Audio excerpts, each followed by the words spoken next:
Hotep, everybody. This is Michael Imhotep, founder of the African History Network and host of the African History Network show. It is Thursday, February 22nd, 2024, and African American History Month, Black History Month continues. And I've been getting questions on my social media platforms about my new 10-week online course that I teach on the weekend, usually on Saturdays, Ancient Kemet, the Moors, and the Maafa, Understanding the Transatlantic Slave Trade, what they didn't teach you in school.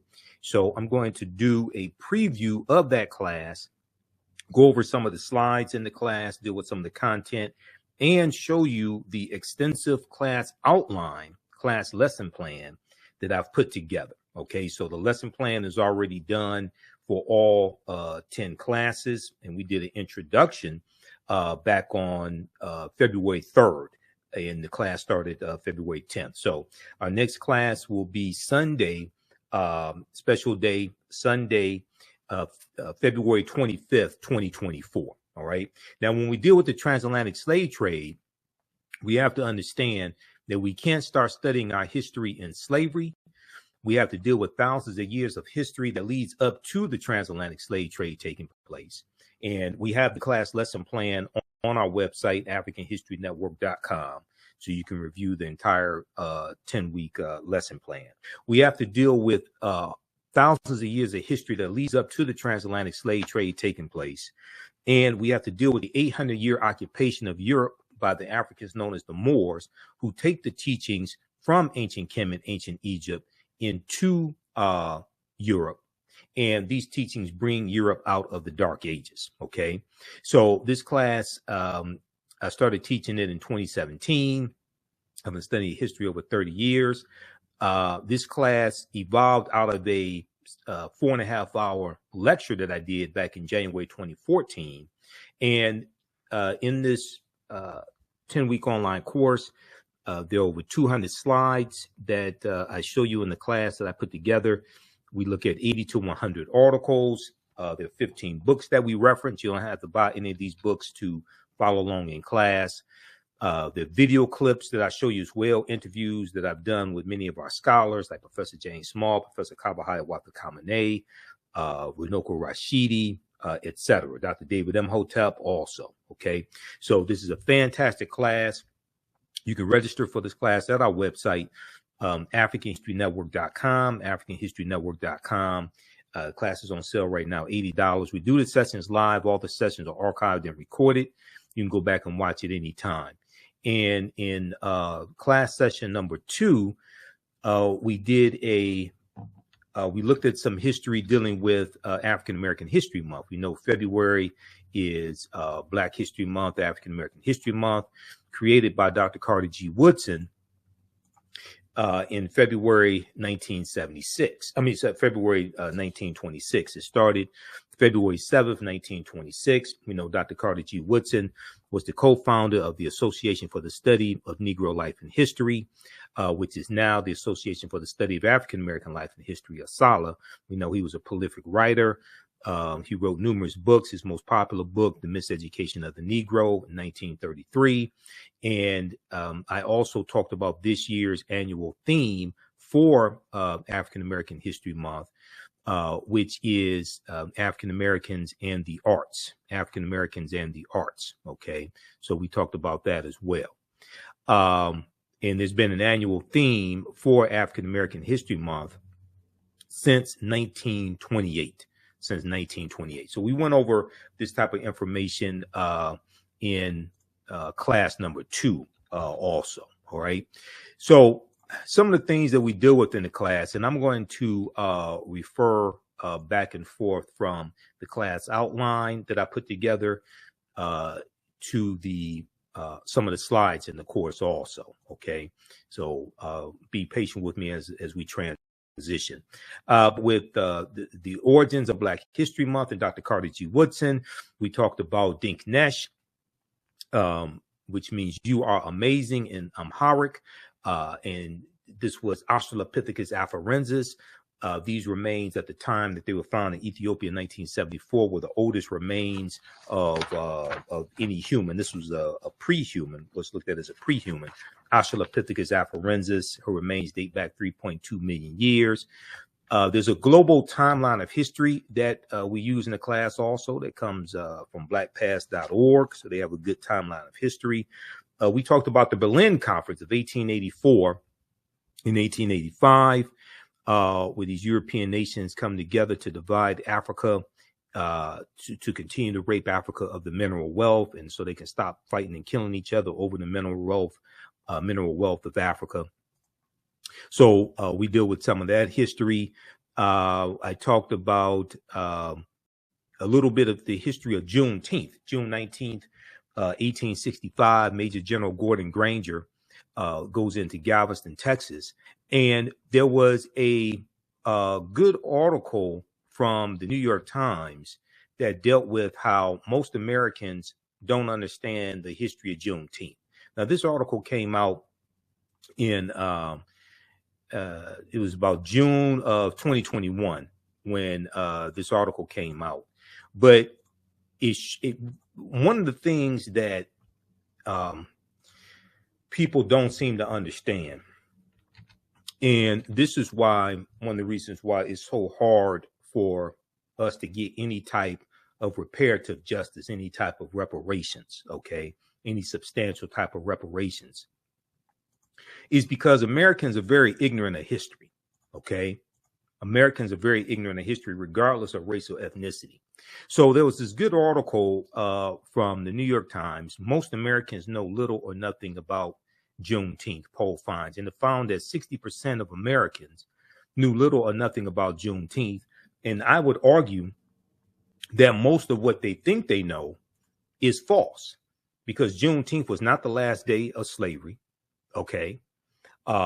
Because June 19th, 1865, when Major General Gordon Granger delivered General Order Number 3 in Galveston, Texas, and then he and his troops of almost 2,000 Union Negro soldiers go all throughout Texas to bring Texas back into the Union, okay, because Texas had seceded from the Union. Well, the 13th Amendment is what legally frees the slaves and what legally ends chattel slavery in this country. The 13th Amendment was not ratified until December 6, 1865, when Georgia ratified the 13th Amendment. Okay. The Emancipation Proclamation did not free the slaves. That's January 1st, 1863. And we, in the class, we look at it, and I tell people to go to archives.gov and read the Emancipation Proclamation, or go to loc.gov, Library of Congress website, and read the Emancipation Proclamation, because it specifically tells you that the territories that are in rebellion, those territories that belong to the Confederacy, those slaves would be free if those territories did not come back into the Union by January 1st, 1863. But it gives exceptions. It gives exceptions to the border states, Maryland, Missouri, Kentucky, and Delaware. They were allowed to keep their slaves. Okay. Maryland did not abolish slavery until November 1864. Okay. And that had to be put on the ballot. They had to vote on that. The Emancipation Proclamation did not free the slaves. So one of the things that we do in this class, from class number 1, is dispel a lot of myths that are out here dealing with history. Okay. If you read, this is an article that we look at in the class. The not quite free state, Maryland dragged its feet on emancipation during the Civil War. Now, this is from Washington Post, September 13th, 2013. Interestingly enough, September 13th is the day before September 14th, 1814, when Francis Scott Key wrote The Defense of Fort McHenry, which was a poem that became known as the Star Spangled Banner. And you see the video that I did dealing with the Black National Anthem and the Star Spangled Banner, how Francis Scott Key was a white supremacist slave owner who thought that African people were mentally inferior, and how the Star Spangled Banner The whole song is a white supremacist song, not just the third stanza. Okay. But the vote was, the final vote was 30,174 in favor of freeing the slaves to 29,799 against. November 1st, 1864, Maryland slaves were declared free only a few months before Congress would approve the 13th Amendment abolishing slavery. Now, this is almost 2 years after the Emancipation Proclamation. So there's a lot of this history in mainstream media that I hear being repeated during Juneteenth, all this stuff that's just false. Now, Juneteenth is very important. It's very important that Juneteenth became a federal holiday. One, that's the only federal holiday that acknowledges slavery. Okay. You do have Emancipation Day, which is April 16th. Okay. But that's recognized not as much. That's largely celebrated in Washington, D.C. Why is April 16th significant? April 16th, 1862, that's when the Compensated Emancipation Act of 1862 was signed into law by President Abraham Lincoln. It passed Congress, passed the House, passed the Senate. It was a bill sponsored by an abolitionist, Senator Henry L. Tyler, out of Massachusetts. But this bill abolishes slavery in the District of Columbia, and slaveholders in the District of Columbia were paid reparations of up to $300 for each slave that they own. Okay. And as Tremaine Lee on MSNBC talked about Thursday, February 22nd, 2024 on Alex Wagner's show, and he has a podcast dealing with reparations on MSNBC, MSNBC's website, and dealing with podcasts. You had a few, maybe 5 or 6 African Americans who owned slaves because they bought family members out of slavery in the District of Columbia, and they collected on reparations also. Now, the slaves were never, those slaves that were freed were not given reparations. Read this article here from the, this is from Senate.gov. The Zen Education Project has one, but the one from Senate.gov has more information. Okay. Senate.gov is the official website of the U.S. Senate. Landmark legislation, the District of Columbia Compensated Emancipation Act. So I hear people misstate what happened.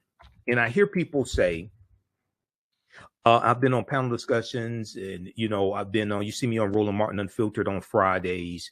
I've been on, it's been over 3 years. I started October 20th, 2020, and been on almost every Friday since then. I hear people say, oh, slave owners were given reparations during slavery here in the U.S. The slaves weren't given anything. Okay.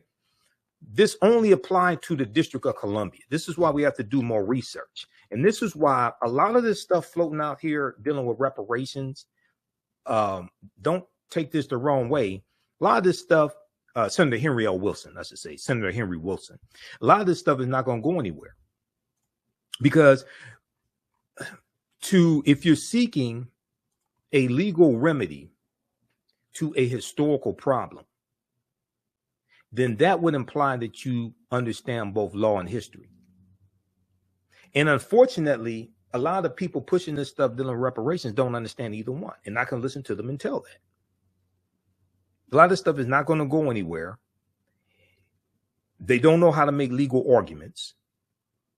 And the other thing is, as we deal within this class, and also in the second class that I teach, dealing with history from 1800 to 1968, race-based policies are illegal at the federal level based upon Title VI of the 1964 Civil Rights Act, Section 601, non-discrimination in federally assisted programs.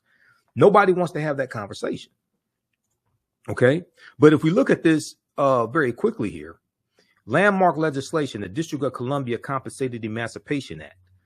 On a visit to Washington, D.C. in 1836, the site of a slave auction held in the shadow of the Capitol, the U.S. Capitol, convinced future Senator Henry Wilson of Massachusetts to, quote, give all land to the cause of emancipation, end quote. So he's elected to the U.S. Senate in 1855. This is 6 years before the Civil War begins, April 12, 1861. Senator Henry L. Wilson became a leading voice for the abolition of slavery during the U.S. Civil War. Okay, so make a long story short, the bill passes the House, passes the Senate. Okay, and then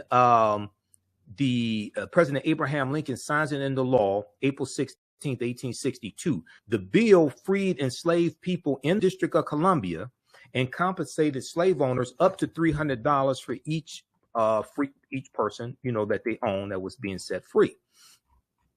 Now, the Hartford Daily Courant, Courant, celebrated that, quote, not a slave exists in their shackles have fallen, never to be restored, quote. In the months following the enactment of the law, commissioners approved more than 930 petitions granting freedom to 2,989 formerly enslaved people. DC Emancipation Day has been celebrated in the District of Columbia since 1862. Just 5 months later, September 1862, we know that was the preliminary Emancipation Proclamation, September 22nd, 1862. The Emancipation Proclamation was a military strategy that Lincoln used, and the purpose was to bring the South back into the Union. Okay. All right. Now, so read this here at Senate.gov. Senate.gov is the official website of the U.S. Senate. So there are 80 to 100 articles that we look at in the class. We go deep into this history. Okay. And in the second class that I teach on Sundays, we have that class starting up in June. Black resistance movements from the Haitian Revolution, U.S. Civil War, Civil Rights Movement, Black Power Movement, 1800 to 1968. We focus in on that period of history and get deep into this history also. Okay. All right. Now, so we look at things like Juneteenth briefly to dispel some of these myths. We talk about Imhotep, one of the greatest people who ever lived in human history. Imhotep was a philosopher. He was a priest, physician, architect, mathematician, designer of the step pyramid for Nasubiti, Pharaoh Zoser in the third dynasty. And Imhotep means he who comes in peace in the ancient Medu Neter language. And these are some famous statues of Imhotep. Now, this is Imhotep, and this is not Imhotep. In the 2001 movie, The Mummy Returns, the villain's name was, one of the villain's names was Imhotep. And they have this Arab-looking Eurasian actor, Arnold Vosloo, portraying Imhotep. And in the movie, he was a villain. He was evil. Okay. So many of our children will see this and think that one of our greatest ancestors was evil. Okay. And not even of African descent. This is a theft of the history, more cultural appropriation, a theft of the history. Here's a picture of the step pyramid that Imhotep was an architect of. This was for Nasubiti Zoser in the third dynasty. And there's a couple of books also on Imhotep we reference in the class. This one right here by Dr. Malefi Kete Asante, who's a friend of mine. I just interviewed Dr. Asante in April of 2023, dealing with the whole Cleopatra the Seventh controversy and the documentary that Jada Pinkett Smith did in the series African Queens. The Egyptian philosophers, Ancient African Voices from Imhotep to Akhenaten. Okay, excellent book. They talk about all these philosophers: Ptahhotep, Imhotep, Kagemi, Sanchi, all these before Aristotle, Socrates, and Plato. Okay, and Imhotep, we see around 2700 BC he lives. Depending upon which timeline of history you look at, the timelines of history can be 200 to 300 years off. But we know at least 130,000 years of our history has been stolen. Okay, so I'm going to go back to the course outline. And once again, the course, as I said before, the course outline, we have it right on the homepage of our website, AfricanHistoryNetwork.com. Right at the top when you see the information for this class. So you can register for this class right now. We do the sessions live. All the sessions are archived and recorded. can go watch it. You can watch it anytime, even after the 10-week online course is over with. You can go back and watch the entire class. Okay. So, as soon as you register, you can watch the 2 previous classes and get caught up and join us Sunday, February 25th, 2 p.m. Eastern Standard Time. We go through and look at the different dating systems of BC and AD popularized by an English monk named the Venerable Bede. We look at the 1619 project. We talk about that some and how a lot of what we know, a lot of what we've been taught about 1619 is false. Okay. And we go through and break that down. And then we deal with the date. Even though 1619 did take place, August 20th, 1619, 29 Negroes are on, or 29 Africans are on the White Lion pirate ship. Okay. The White Lion pirate ship, which was an English pirate ship. A lot of the history surrounding 1619 is false. And when we look at the work from Dr. David Imhotep, who wrote the book, The First Americans Were Africans, Documented Evidence, and who was a friend of mine as well. We know he passed away in 2023. We see that African people have been in the land we call the United States of America going back at least 51,700 years. All right. Now, in 1619, codified slave laws didn't even exist in any of the 13 colonies. Codified slave laws.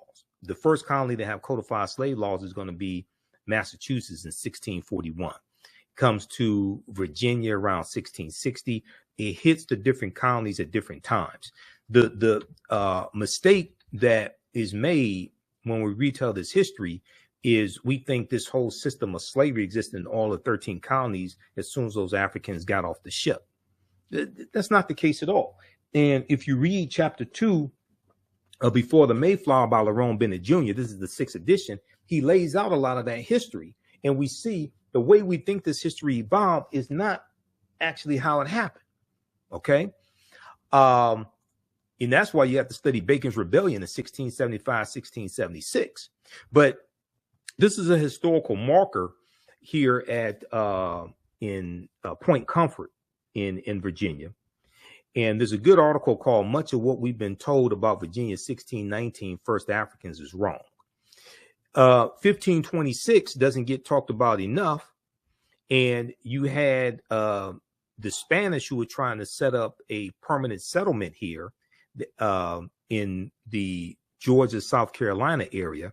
And they take 100 African slaves into that area in 1526. Those Africans are going to have a revolt and disappear. It's believed they went to go live with Native Americans. But this is 93 years before Jamestown, Virginia. How is it fixed? 1526 doesn't get talked about. But like I said, African people were here for tens of thousands of years before slavery existed, and we were here for thousands of years before the people who we call Native Americans came into existence. If you read The First Americans Were Africans, Documented Evidence by Dr. David Imhotep, and his new book came out in late 2021, The First Americans Were Africans, Revised and Expanded. On page 14 of his first book, he lays out evidence from an archaeological discovery in 2004 by Dr. Albert Goodyear in Allendale County, South Carolina, that shows an African presence dating back at least 51,700 years ago. And they look at 13 pieces of evidence, 13 different types of evidence. They found artifacts, architecture, campsites, carvings, Egyptian writings, footprints in lava, genetic M174D haploid groups dealing with DNA and genetics, linguistics, paintings, skulls, skeletons, structures, and tools. They found 13 different types of evidence, categories of evidence that thoroughly documents an African presence dating back at least 51,700 years ago. Now, this is before Native Americans came into existence. Now, this is not to take anything away from Native American history, but we all know that African people were the first people on the face of the earth. One of the things we look at in the class are archaeological discoveries. And there was an archaeological discovery coming out of Morocco in June of 2017 that shows how they found Homo sapiens. They found remains of Homo sapiens that date back 300,000 to 350,000 years ago And this was found in Morocco. These are over 100,000 years older than the earliest remains that they had found of Homo sapiens sapiens, or modern man, Homo sapiens, that date back 195,000 years ago in Ethiopia. So the deeper they dig, the blacker the planet gets, the more research they do, the older we get. So when these different archaeological discoveries come out, they have to keep pushing the timelines back. You know, Juvenile had the song Back That Thing Up. When these archaeological discoveries come out, they keep having to back that thing up. They keep having to back the timelines up. And when you study a lot of these discoveries, the scientists are saying that now they have to rethink everything. These archaeological discoveries are pushing the timelines back. And they're saying they have to rethink everything. So we've been led to believe that African people were the first people on Earth, but they went all around the world, but did not come to North America. That's a lie. That's a lie. And once we wrap our minds around the concept, and I'm going to go back to the cover of Dr. David Imhotep's book, because this is one of the problems I have when we celebrate African American History Month and don't understand history.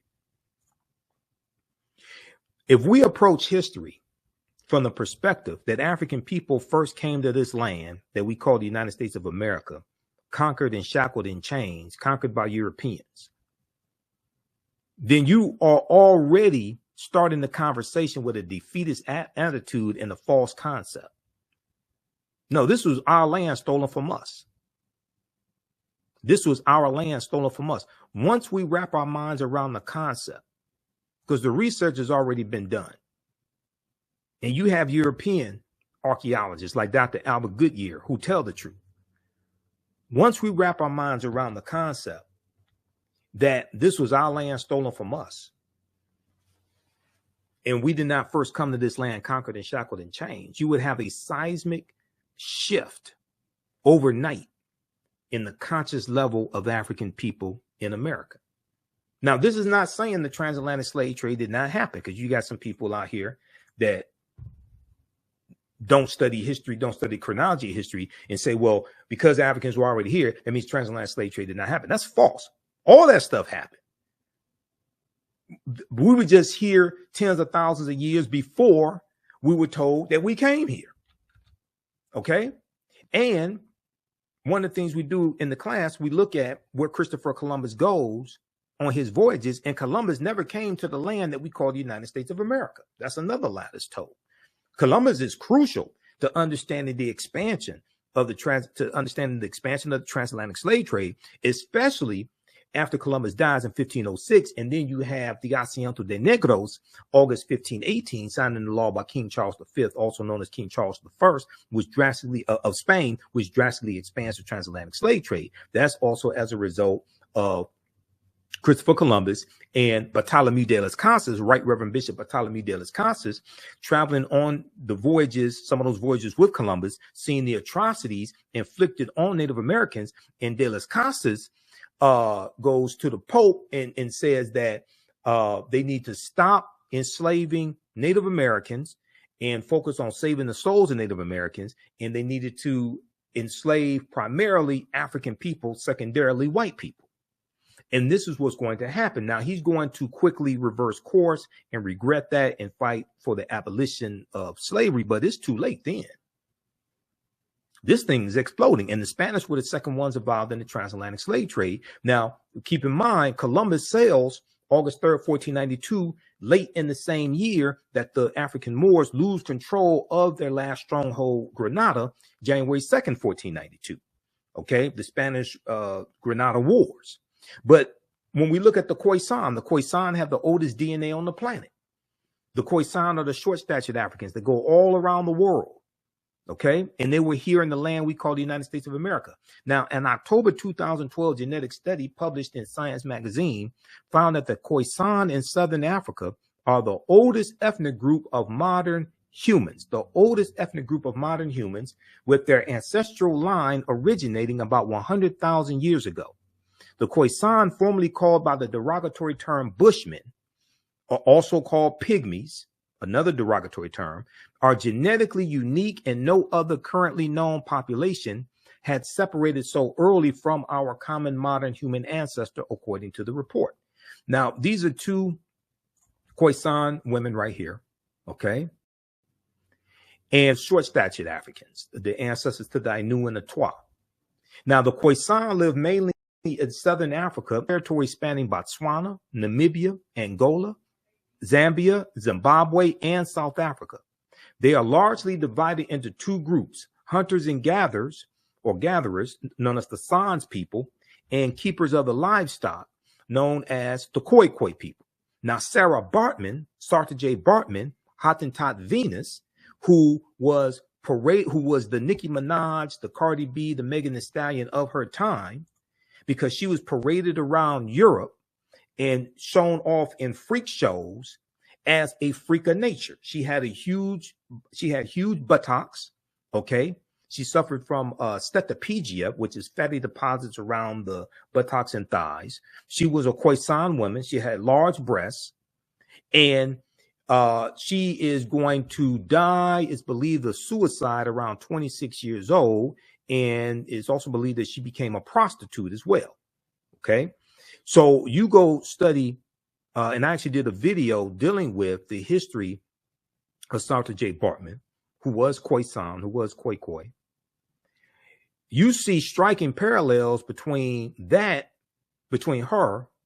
and Megan Thee Stallion, Cardi B, Nicki Minaj, Ruby Rose, Sexy Red, Sukihana,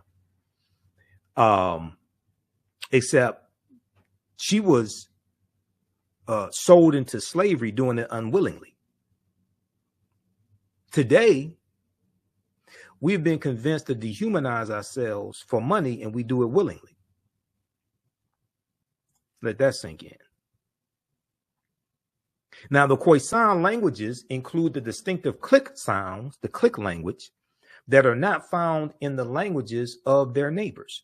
There's a good article from AtlantaBlackStar.com called 5 Ethnic Groups That Prove the First Humans Were Black. 5 ethnic groups that prove the first humans were black. Okay, so we go through and look at this history, look at archaeological discoveries, all different types of things like this, and provide you with the evidence. Okay, and if we go back here to the course outline, and like I said, I've been teaching this class since 2017, and the course has evolved immensely since 2017. Okay, and here, this is the first time that I've taught the class when I have the whole course outline completed up front and published as well. Okay, so you all can check this out at our website, AfricanHistoryNetwork.com. You can register for this online class right now. The content is PG-13. You can use this information with your children also. Okay. We talk about the film Black Panther. The film Black Panther deals with African history, African culture, African language, African spiritual systems.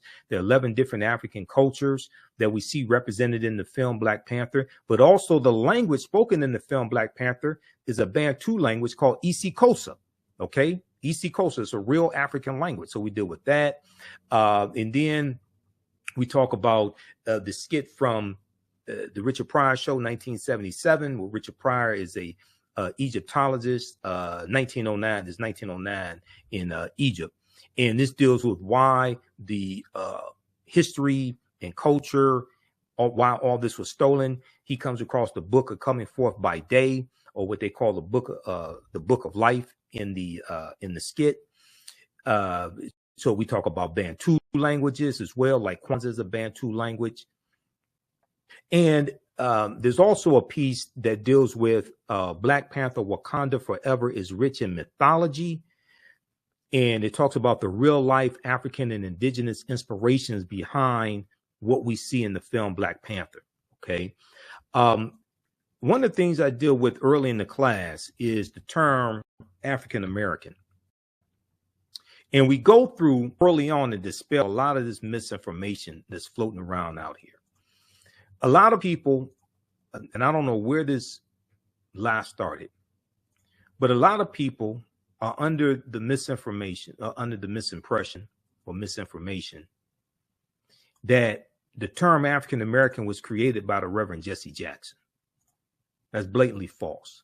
Now we know Reverend Jesse Jackson, as well as other African-American scholars, reintroduced the term African-American in the late 1980s, right around 1988, 1989.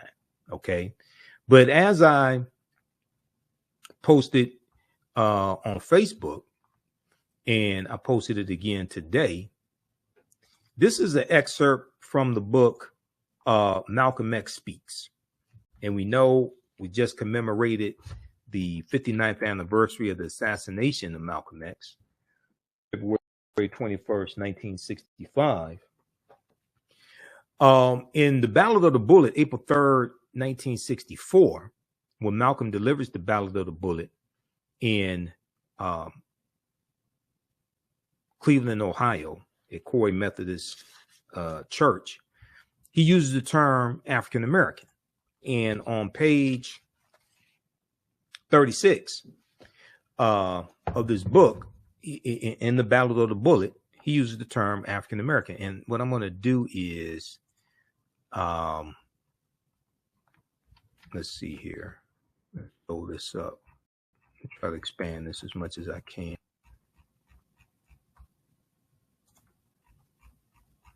Let's look at this here. So here's the post. I also posted this on our fan page, the African History Network as well.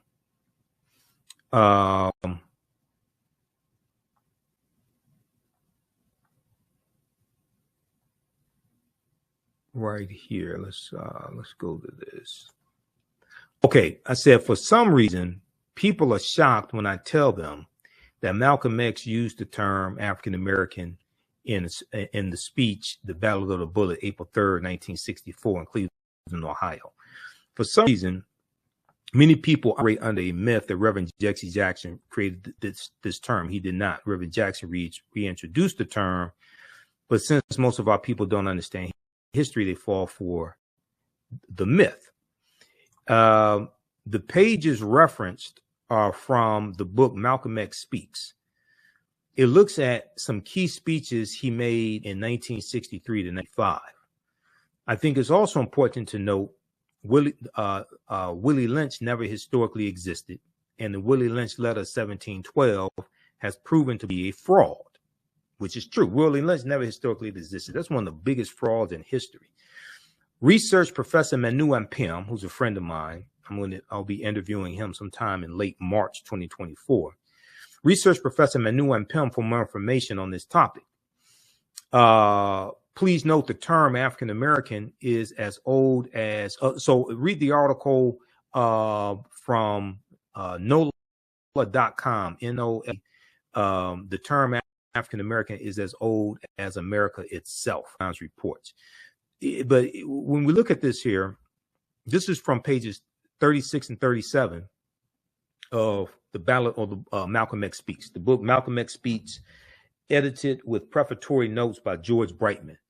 And Malcolm says, right now in this country, if you and I, 22 million African Americans, that's what we are, Africans who are in America, you're nothing but Africans, nothing but Africans. In fact, you get farther calling yourself African instead of Negro. Okay. But check this out. Now, also at blackpast.org, and blackpast.org has thousands of pages, about 6,000 pages of articles dealing with African history and African American history. They have the transcript of the Battle of the Bullet speech, and let me see which date is this. Because Malcolm gave that speech a few times. He delivered it April 12th, 1964 in Detroit, Michigan at King Solomon Baptist Church.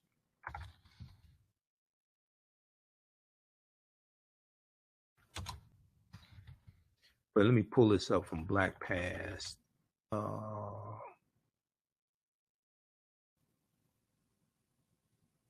Because I was just looking at it a couple of days ago. And actually, do I have the link in here? Hold on, I thought I had the link in one of these, I posted the link. Oh, there was a post I did dealing with Malcolm commemorating his the day of his assassination, and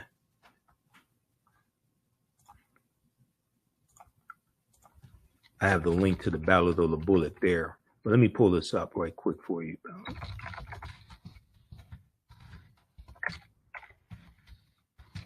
This is at blackpast.org. I want to show people this because, once again, like I said, a lot of us don't understand this history.